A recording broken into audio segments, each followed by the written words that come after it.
Companions of Prophet Muhammad Volume 5 Book 57 Number 1, narrated by Abu Sa'id al-Khudri. Allah's apostle said, "A time will come upon the people when a group of people will wage a holy war and it will be said, 'Is there amongst you anyone who has accompanied Allah's apostle?' They will say, 'Yes.' And so victory will be bestowed on them.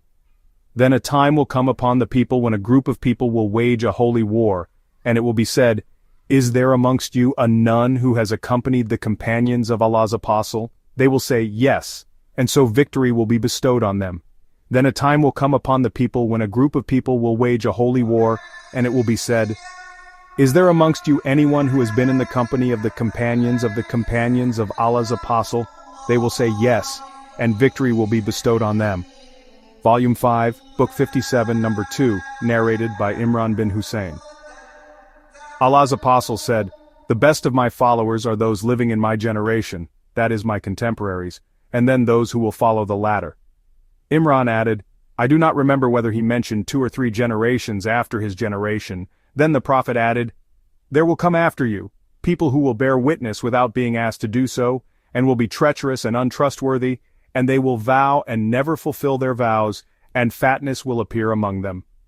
Volume 5, Book 57, Number 3, narrated by Abdullah. The prophet said, "The best people are those living in my generation, and then those who will follow them, and then those who will follow the latter. Then there will come some people who will bear witness before taking oaths, and take oaths before bearing witness." Ibrahim, a sub-narrator, said, "They used to beat us for witnesses and covenants when we were still children." Volume 5, Book 57, Number 4, narrated by Al-Bara Abu Bakr bought a camel saddle from Azib for 13 dirhams. Abu Bakr said to Azib, "Tell Al-Bara to carry the saddle for me." Azib said, "No, unless you relate to me what happened to you and Allah's apostle when you left Mecca while the pagans were in search of you." Abu Bakr said, "We left Mecca and we led continuously for that night and the following day till it was midday. I looked around searching for shade to take as shelter, and suddenly I came across a rock and found a little shade there. So I cleaned the place and spread a bed for the prophet in the shade and said to him, 'Lie down, O Allah's apostle.' So the prophet lay down and I went out looking around to see if there was any person pursuing us.